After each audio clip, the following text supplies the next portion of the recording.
we'll see people kind of go through that internal struggle of like, you give your dog a big correction for something, right? And it's like, you feel bad. It's like, we don't want to have to do it or anything, obviously. Sit. But the big thing I always tell everybody is you got to shift that mindset to, instead of feeling bad in that situation, like, she's rehearsing like a dangerous behavior. You know what I mean? Like, that behavior has to be stopped, right? We have to inhibit that behavior and that response. So I would rather just take that as like a learning opportunity, you know? And again, she rebounds just fine from it. You know, it's not like she for, you know, the next 48 hours was like sulking and like sad and stuff like that. If anything, probably you felt bad much longer than she did about it, so.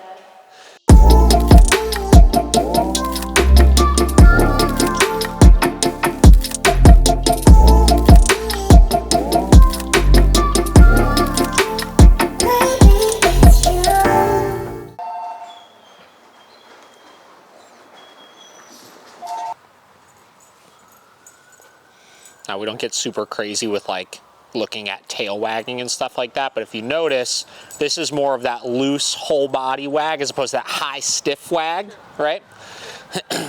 So that's typically, you know, depending on, once you start looking at the natural carriage of the dog's tail, that's usually a positive sign. So we got two here that it seems like he's pretty interested in. So what I decided to do is isolate some of the group, and then we'll give him kind of a go with just these two without the muzzle on. So again, like we talked about last time, we're all the way up. Emergency brake, right? Oh, Jesus. And we just supervise. Nothing different, obviously. Of course, now he's like, wait, this feels like a trick. Now, the reason why I choose to isolate some of the group like that is because let's say he starts getting really playful with this dog. That might trigger one of the other dogs to come and just want to be a part of it, not do anything wrong, but that can kind of interrupt that cycle and create a problem, right? So until we really start seeing how he does off of the muzzle in these situations, we kind of minimize some of those stressors.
Are you stoked on this? I feel like he's doing good. I'm stoked. Are you? Yeah. Okay.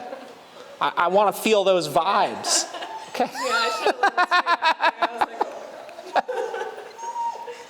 yeah, that's really what's He's doing really well. Yes. Yeah. And again, this is why I just, you know, I've reminded you a couple times, just trust in that process. You know what I mean? Like, we just got to take the right steps along the way, you know?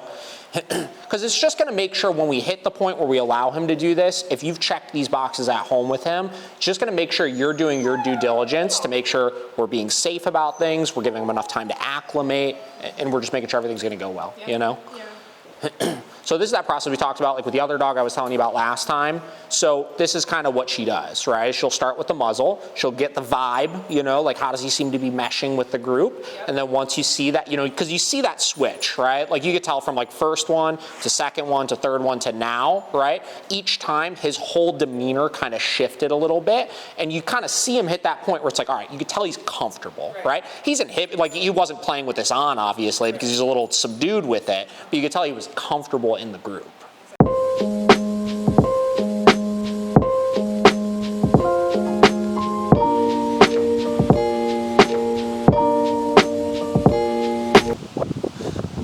These guys kill me. All right. Yep. So exactly how I want you to do it is, do you guys have like some sort of like fenced-in yard or something you can do it in? You do? Okay, cool.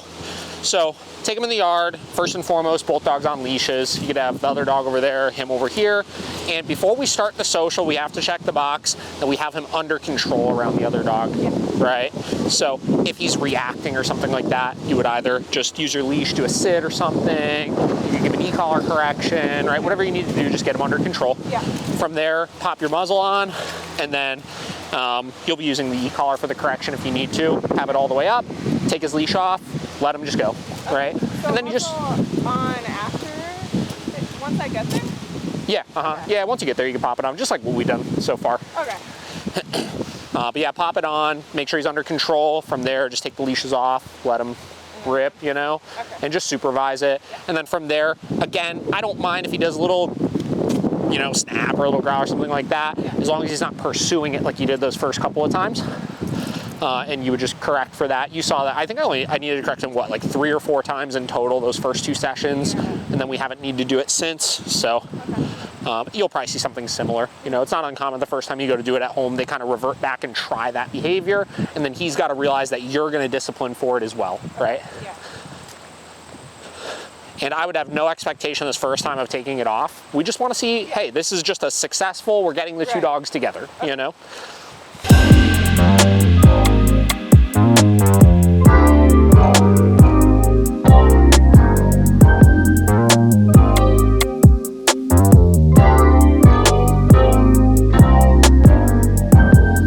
Obviously, this is like the hardest picture, calling away from a person, patting them, obviously. Hauser, come here. Come here. Do it again? Yep.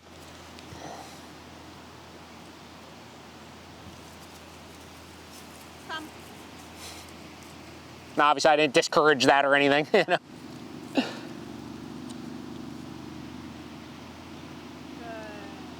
Now, sometimes I'll do these like controlled drills like this, right, to prep him for the big scenarios, right? He's around another person and he's off leash and he goes over and they're petting him and you need to get him back quickly. We have to have practiced this picture in order for him to be successful with that.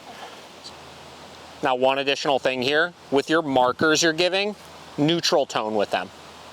You don't have to say it firmly or anything like that. The e-collar is what does the whispering or shouting, right? Yeah. So we want to keep our tone fairly neutral, because like if we start in that moment, like he's not coming, we're like, no, no, right? And like we're getting frustrated with it. That's not going to be an energy that he wants to come to anyways. Right. So try to keep it nice and neutral and calm. And then when he does it well, obviously same deal with the praise, right? How's it come?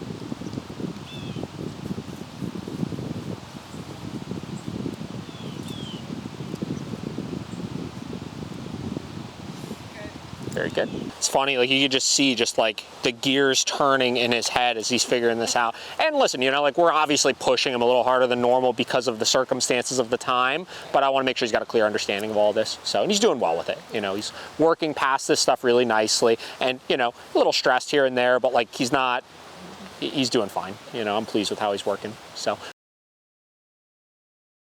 I think he had a pretty good day all in all. Yeah, me too. I think socially looked really good. I was pleased with that. We'll keep that moving along next time, obviously. And training, aside from the very last thing, which is when we really pushed it, I think the walk looked phenomenal. And the come commands without the distractions looked really great. And actually them with distractions look good as far as dogs walking around and things like that. It was just with the big distractions, like the petting and stuff was a little hard for him. But that's fine. We'll work through that a little bit more next time with him.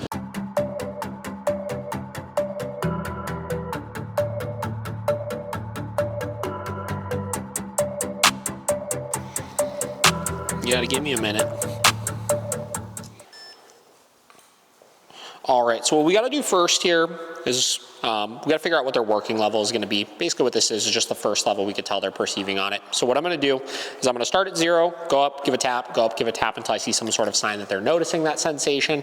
From there, that'll give us a reference of where we wanna start. Do you know when you've used these in the past, like what levels they usually respond to? Pretty low. Pretty low? If it's like tight, yeah. Pretty low. What's pretty low? 30, low 30, high 20s, low 30s. Okay. So you have a good perception of what low is. Like low to me is, yeah, usually like 15 to 30 range. Some people, they'll be like 3. And I'm like, that's like really low.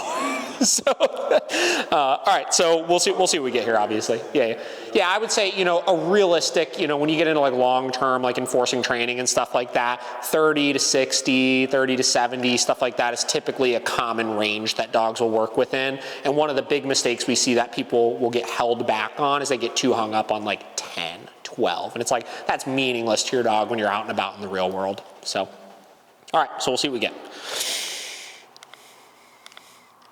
So that was a 12, so obviously it responds low. Now again, perception level at lower levels, that's normal that they'll respond to those lower sensations, but when you get into long-term enforcing, that's where it goes up. So knowing that, we'll probably start in like the 8 range or so with her. So what I want to teach her today is I want to teach her when she feels this e-collar pressure, it means to move in my direction. If you've already done some work with the come command with it, this should be fairly easy, right? So we'll kind of see what we get. So what I'm going to do, come, is I'm going to start walking around. This is going to be like when we introduced this prong collar last time. I'm going to stay very loose on the leash. I have no particular direction that I'm trying to walk in or anything. I'm just walking until I lose her. And if I lose her, what I'm going to do, no, come, is mark with no, give a tap, and then get her to shift towards me. So I'm just kind of moving in the opposite direction of where she's trying to go. So have you used the button yet? Yep, no, come. I used it both times that I said no. So no is always going to be paired with a tap. Good.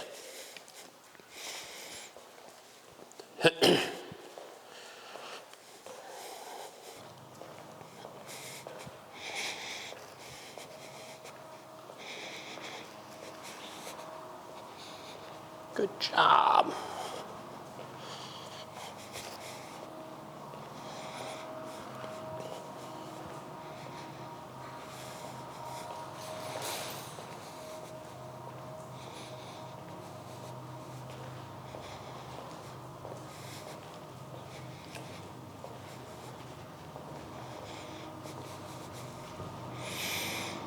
Good work. That was pretty good. Okay. All right.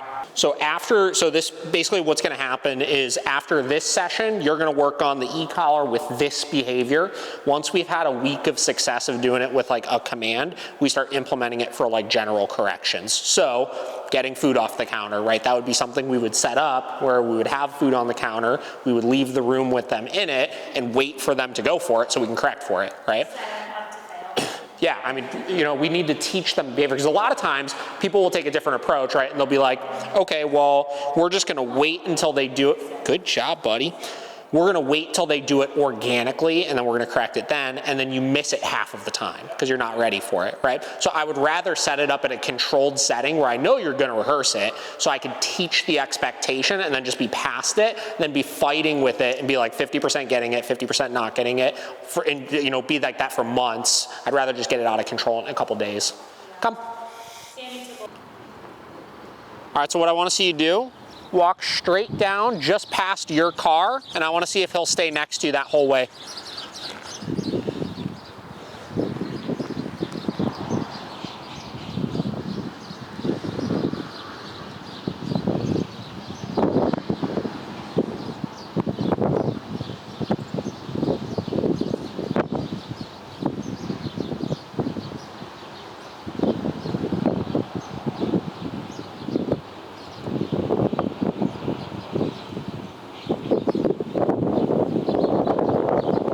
Looks good.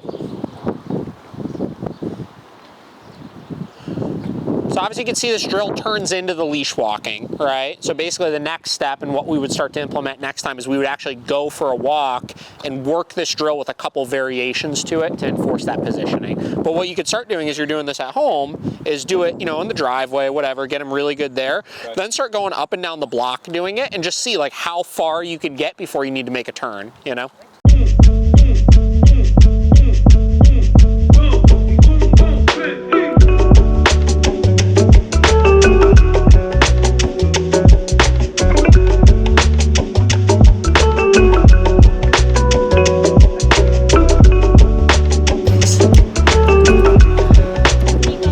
Chester, you're in the way.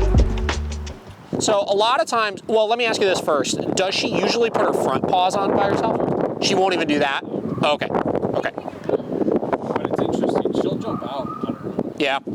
So a lot of this really comes down to just commitment in doing it, right? Like you talked about initially. We know she could do it. We know she's physically capable of doing it, right? So we have to just commit to, like, we're not picking you up anymore. Like, you have to get in, right? And I would even be okay with, for a week, if we can't fully get her in, just making sure she gets those front paws up, right? That would be a step in the right direction, because like we saw right there, once she did it, she's like, well, I might as well go the rest of the way, right? So same deal here, just committing. There we go. Good. Nice. Okay, come on. And then same deal getting out. Come on. We're just committing. There you go. Good job.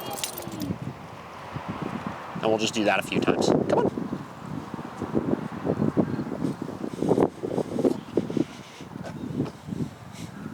Come on. Come on. You can do it. Come on. Oh, you're almost there. Come on. Let's go. There you go. Good job.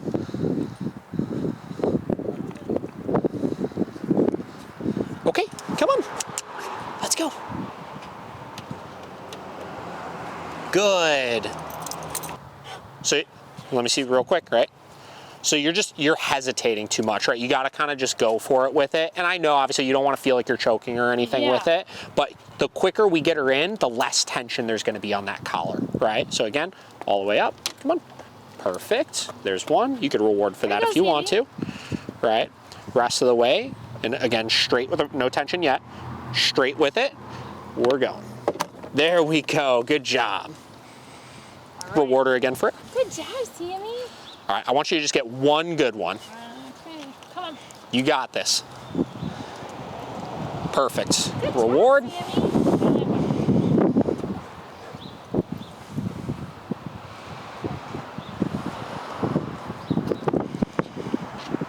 Perfect. Loose on your collar. And then prepare yourself, whatever you got to do, right? And then just all the way. Perfect. There you go. Excellent. Good job, Sammy.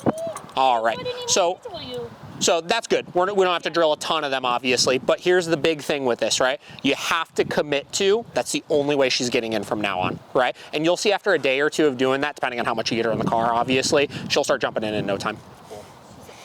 So that's a lot of it sometimes is we hold them back, you know what I mean? And a part of it is them, but a part of it is us. It's like, oh, I don't want, you know what I mean? I don't want to do it. I don't want to hurt him, right? All that, which I totally understand, but we just got to get him past that hurdle, right? It's no different than the bed with him last time, how much he resisted that, and then now he's fine with it. It's going to be the same thing with her with this.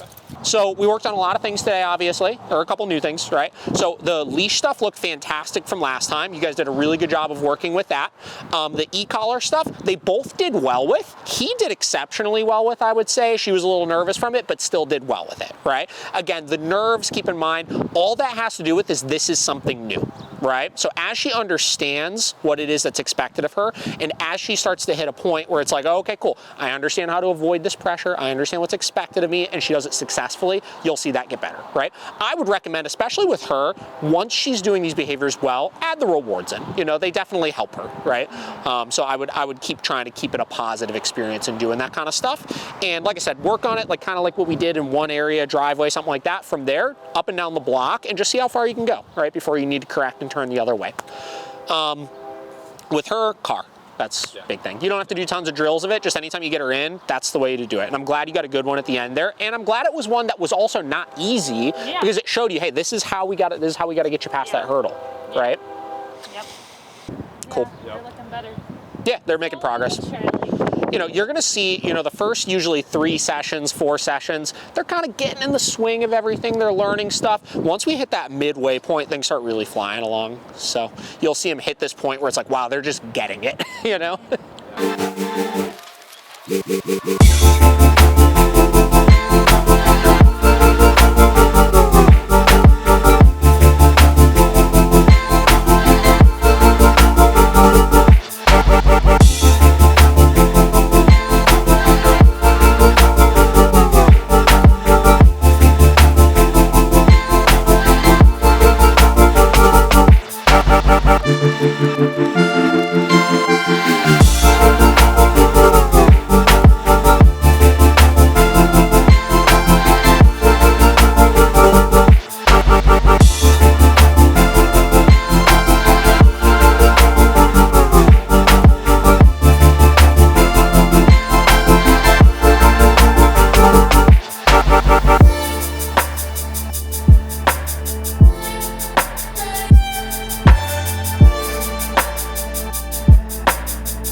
went for a walk and there were a bunch of like dogs on one side of the street, kids riding bikes on the other side of the street.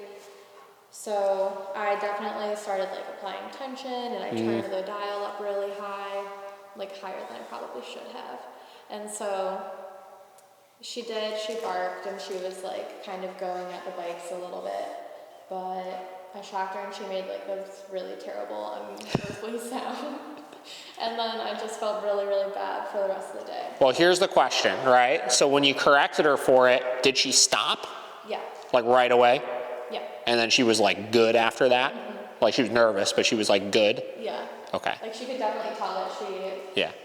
was wrong. But it was like she went from reacting to like she is definitely not reacting right now? For sure. Don't feel bad about it. Okay. Because here's the thing, right? Those are the learning opportunities she has to experience, right? And I would rather you way over the top, more firmly correct her and just get it under control right there and then. Then you have given like a naggy little correction, and then it like half-ass worked, and then it's like, she doesn't believe you. You know what I mean? Yeah. So, obviously the goal is not that we're making our dog like yip and yelp and like jump and scream and stuff like that, but especially when we're dealing with, a dog whose reactivity was as intense as hers is, we have to make sure we have that like totally under control, and she realizes that she can't do that, right? Yeah. So don't sweat it too much, right? If anything, that also means like since you got on it so firmly right there, you're probably not gonna have to do it next time. Yeah. Right? Kenny was like, oh my. Okay, outside of that incident, how have walks and stuff been going?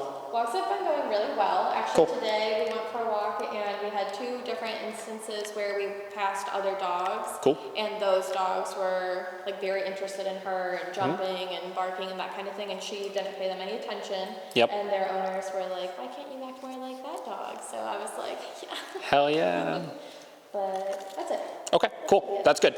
What about the sit stays? Those are going well.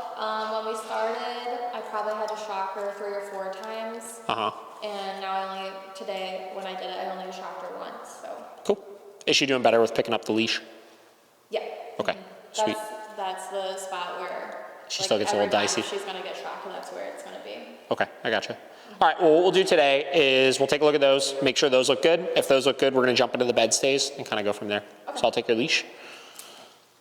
Come on. But we'll see people kind of go through that internal struggle of like, you give your dog a big correction for something, right? And it's like, you feel bad. It's like, we don't want to have to do it or anything, obviously. Sit. But the big thing I always tell everybody is you got to shift that mindset to, instead of feeling bad in that situation, like, she's rehearsing like a dangerous behavior. You know what I mean? Like that behavior has to be stopped, right? We have to inhibit that behavior and that response. So I would rather just take that as like a learning opportunity, And again, she rebounds just fine from it. It's not like she for, the next 48 hours was like sulking and like sad and stuff like that. If anything, probably you felt bad much longer than she did about it. So.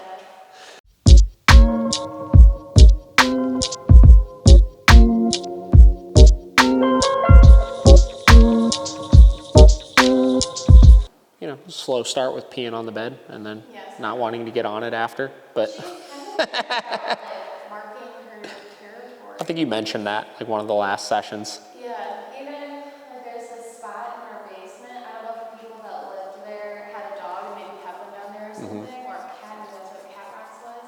But she's, I guess, marked that same exact spot probably 3 times since Yeah. we lived there. Have you ever caught her doing it? It's always like. Yeah.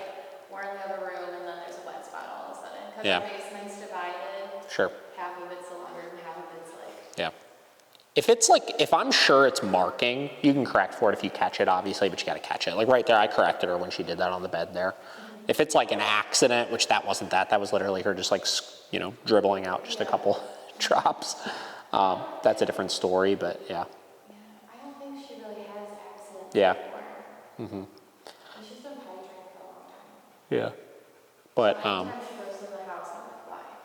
This is. Oh, 100%. Yeah. And sometimes, especially when you get into like spots in the basement and stuff, like they just start to learn that it's like something they can get away with. So even though it's not necessarily an accident, it's also like, well, I got away with it. So it's easier for me to just go here than wait till I go outside, Do you believe in the whole like put your nose in it? No. I didn't think No. That's jargon. I mean, it doesn't work. Like they can't understand after the fact. You know what I mean? It's no different than if my dog chewed up a piece of paper on the ground and like 3 hours later I walk them up to it. I'm like, no, you're not supposed to do this. It's like, they're not gonna have any clue. They're like, why are you walking me towards this thing, you know? Dogs understand things in the moment, you know? That's about it. The whole like nose in it type situation. I'm like, I just feel like this is a waste of time. Yeah, it's not worth it, right? And a lot of times, especially if it's happening out of our sight, it's highlighting an issue on our end, which is we're not super, right? Like she's not trustworthy in that area then, right? So especially if you know it's in the same exact spot every time, she cannot be left alone in that spot, right? And if it's something where if you're just hanging out in the house, she has access to that spot, you probably should figure out a way to block it off if she's still having an issue with that, you know? Whether it's with a gate or, you know, closing a door or something like that. So, so you're gonna work the bed this week. Do it the same way we just did. Okay. Start close to the bed and then add your distance, obviously, and just work through those 3 steps as you do it. The sit stays look great. She seemed much, much better with that. And then I would actually encourage that you still stay very firm on the reactivity. Don't let her, you know, make you feel too bad about it.